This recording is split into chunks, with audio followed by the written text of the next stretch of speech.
Les circonstances qui nous réunissent en ce premier jour de l'an dans la capitale valaisanne sont dramatiques.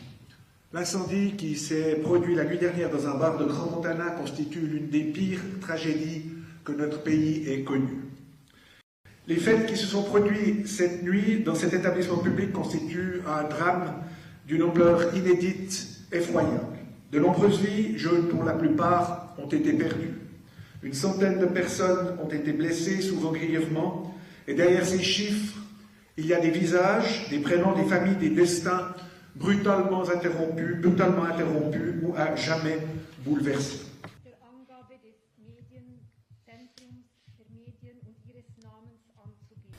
Nous dénombrons une quarantaine de personnes décédées et environ 115 blessés, la plupart grièvement.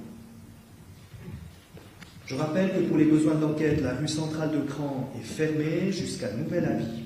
Dans l'immédiat et pour les jours à venir, la priorité sera mise à l'identification des personnes décédées afin que leur corps puisse être mis rapidement à leur famille. Cet dramatique événement dans la presse, elles ont vite compris que peut-être sur Montana, il pouvait avoir des ressortissants.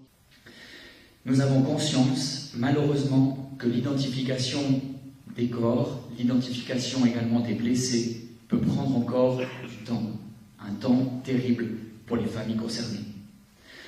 Nous tenons à réaffirmer notre entière confiance envers les équipes, le personnel engagé, tant pour la prise en charge des patients que les équipes de la police sur place. La France va avoir une intervention quelconque dans l'enquête et dans la suite de ce qui se passe actuellement.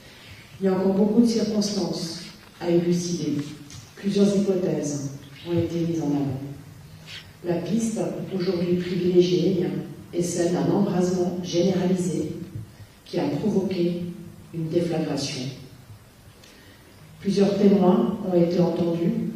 Il y a des téléphones qui ont également été retrouvés pour être analysés.